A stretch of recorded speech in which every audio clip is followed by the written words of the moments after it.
हिंदू धर्म में गाय को माता कहा गया है। पुराणों में धर्म को भी गौ रूप में दर्शाया गया है। भगवान श्री कृष्ण गाय की सेवा अपने हाथों से करते थे और इसका निवास भी गौलोक बताया गया है। इतना ही नहीं, गाय को कामधेनु के रूप में सभी इच्छाओं को पूरा करने वाली भी बताया गया है। हिंदू धर्म में गाय के इस महत्व के पीछे कई कारण हैं, जिसका धार्मिक और वैज्ञानिक महत्व है। गौ माता की सेवा के कई किस्से आपने सुने ही होंगे, लेकिन छत्तीसगढ़ के बालोद जिले में एक छोटे से गांव कोसा कोदी का एक परिवार गौ माता की अनोखी सेवा को लेकर चर्चा में है। इस गौ भक्त ने गाय के लिए अपने घर में ही अलग कमरा बना रखा है। यहाँ उनके लिए स्पेशल बेड भी लगा हुआ है। पूरा परिवार गौ माता की सेवा अपने परिवार के सदस्य की तरह करता है। सबके नाम भी रखे गए हैं। अपना नाम सुनते ही दौड़े चले आते हैं।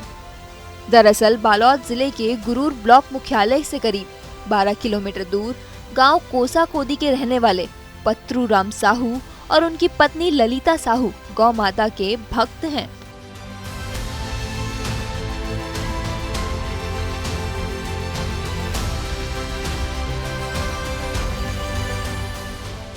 पत्रू राम साहू और उनकी पत्नी ललिता साहू ने अपने घर में एक अलग कमरा बनवा रखा है।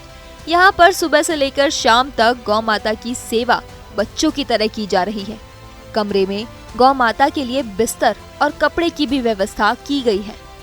उनके घर में 7 गायें और 17 बछड़े हैं, यानी कुल 24। वो सभी गायों और बछड़ों का परिवार की तरह पालन पोषण करते हैं। इन सब के अलग अलग नाम भी रख रखे हैं और इन गायों को नाम से पुकारा जाता है। वे समझ भी जाते हैं। गौ माता को ऐसी खास ट्रेनिंग दी गई है कि वह ये मूत्र का त्याग भी उनके लिए रखे गए बिस्तर में नहीं करती हैं। पत्रूराम साहू ने बताया कि गौ माता को खास ट्रेनिंग देकर कमरे में रखा गया है। गौ माता और बछड़े बिस्तर पर सोते जरूर हैं, लेकिन गौ माता व बछड़े को पता है कि गोबर कहाँ करना है। गौ माता बिस्तर से अपने आप उठकर गोबर करने जाती है।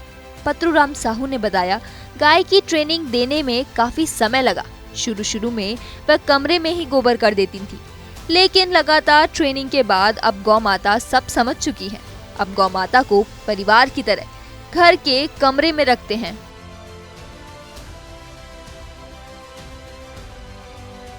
हमारे यहाँ 24 ठन गाय बछड़ा करके पूरा हावे और अपन औलाद की तरह हम चाहथन।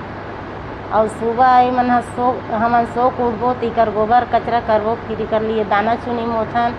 दाना चुनी मो बाद में इकर मन बर खाना खिलाथन, चावल बनाए रहथन, चावल और दाल भात ओला खाथे।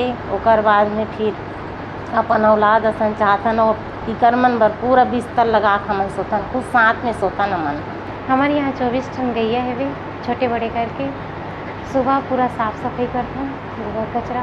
उसके बाद दाल चावल खिलाते सुबह, उसमें जलेबी भी डालते हैं। और दोपहर में खाना बनाते हैं, शाम का दाल और चावल उसमें चना डालकर हम लोग खिलाते हैं।